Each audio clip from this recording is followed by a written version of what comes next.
لله رب العالمين والعاقبة للمتقين والصلاة والسلام على من كان نبيا وآدم بين الماء والطين وعلى آله وأصحابه أجمعين أما بعد فأعوذ بالله من الشيطان الرجيم بسم الله الرحمن الرحيم إن الله وملائكته يصلون على النبي يا أيها الذين آمنوا صلوا عليه وسلموا تسليما اللهم صل على سيدنا وشفيعنا مولانا محمد بارك وسلم صلاة وسلاما عليك يا رسول الله صلاة وسلاما عليك يا حبيب الله۔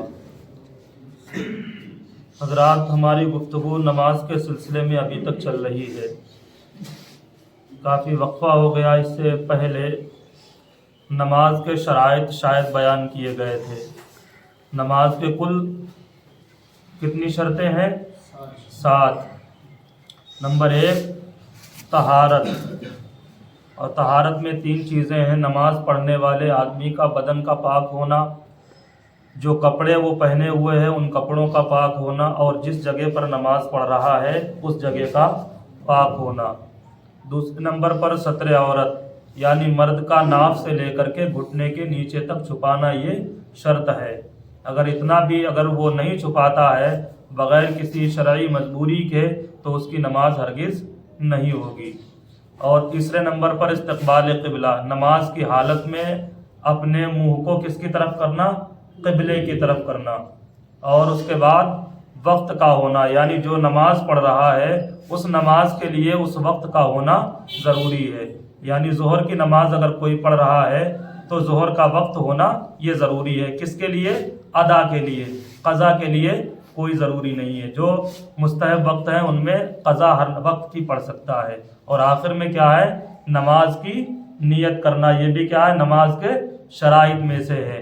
ان چیزوں کا نماز سے پہلے ہونا یہ ضروری ہے۔ ابھی تک نماز کے فرائض، وضو کے فرائض اور نماز کے شرائط، غسل وغیرہ کے فرائض یہ ابھی تک آپ حضرات نے سماعت کیے ہیں۔ اب میں چاہتا ہوں آج کی گفتگو میں ان چیزوں کو بیان کیا جائے جن کے بغیر نماز کا دہرانا واجب اور ضروری ہے۔ یعنی نماز کے اندر وہ چیزیں اگر نہیں پائی گئیں، یا تو نماز میں اگر یاد آ جاتا ہے تو آخر میں کیا کرے؟ سجدہ سہو کر لے، اور اگر نماز کے ختم ہونے پر اگر یہ یاد آتا ہے کہ نماز کے اندر ہم نے یہ چیزیں نہیں کی ہیں تو پھر نماز کا دوبارہ پڑھنا یہ واجب اور ضروری ہے۔ سمجھ گئے؟ وہ کل کتنی چیزیں ہیں؟ 14 چیزیں ہیں۔ یاد کرنا آسان اس طور پر ہے کہ آپ جہاں سے نماز شروع کریں وہاں سے دھیان دیں کہ پہلے ہم کیا کرتے ہیں، دوسرے نمبر پر کیا کرتے ہیں، تیسرے نمبر پر کیا کرتے ہیں۔ ایسے اگر نماز کے حساب سے اگر آپ یاد کرتے جائیں گے تو آپ کو واجب آسانی سے یاد ہو جائیں گے۔ اور اگر آپ یہ چاہیں کہ یہ 14 ہیں ہم کیسے یاد کریں گے تو یہ بہت مشکل ہو جائے گا۔ جیسے ترتیب نماز کی ہے اس انداز سے آپ نیچے اترتے آئیں گے اور واجب آپ کے ذہن میں یاد آتے جائیں گے۔ سب سے پہلے ہم نماز شروع کرتے ہیں تو ہم کیا کہتے ہیں؟ اللہ اکبر، سمجھ گئے؟ تکبیر تحریمہ کہتے ہیں۔ تو ہمیں اسی پر غور کرنا ہے کہ تکبیر تحریمہ میں لفظ اللہ اکبر کا کہنا یہ واجب ہے۔ سمجھ گئے نا؟ اگر کوئی بھی دوسرے طریقے سے تکبیر کہے تو تکبیر تو ہو جائے گی لیکن واجب ادا نہیں ہوگا۔ تکبیر تحریمہ میں لفظ اللہ اکبر کا کہنا کیا ہے؟ واجب۔ دوسرے نمبر پر کیا ہے؟ پہلے بھی میں نے بتایا تھا سورہ فاتحہ جس کو الحمد شریف کہتے ہیں اس کا پڑھنا بھی واجب ہے۔ 2 ہو گئے۔ اور تیسرے نمبر پر الحمد کو سورت کے ساتھ میں ملانا، یعنی ایسا نہیں کہ صرف آپ چاہیں تو سورہ فاتحہ سے نماز پڑھ لیں اور اس کے ساتھ میں سورت نہ ملائیں، بلکہ کیا ہے؟ دونوں کا ایک ساتھ میں ہونا یہ بھی کیا ہے؟ واجب۔ ملانا ایک دوسرے کو جوڑنے کو ہی تو کہتے ہیں۔ الحمد اور سورت کو ملانا کیا ہے؟ واجب ہے۔ سمجھ گئے؟ اور چوتھے نمبر پر سورت سے پہلے الحمد شریف کا پڑھنا یہ بھی کیا ہے؟ واجب ہے۔ اگر کوئی چاہے کہ الحمد بعد میں پڑھیں اور سورت پہلے پڑھیں تو وہ واجب کو ترک کرنے والا ہوگا۔ ایسے انسان کو اگر نماز میں یاد آ جاتا ہے تو آخر میں سجدہ سہو کرے، اور اگر نماز کے بعد یاد آتا ہے تو نماز کو دوبارہ پڑھنا یہ واجب اور ضروری ہے۔ کیا؟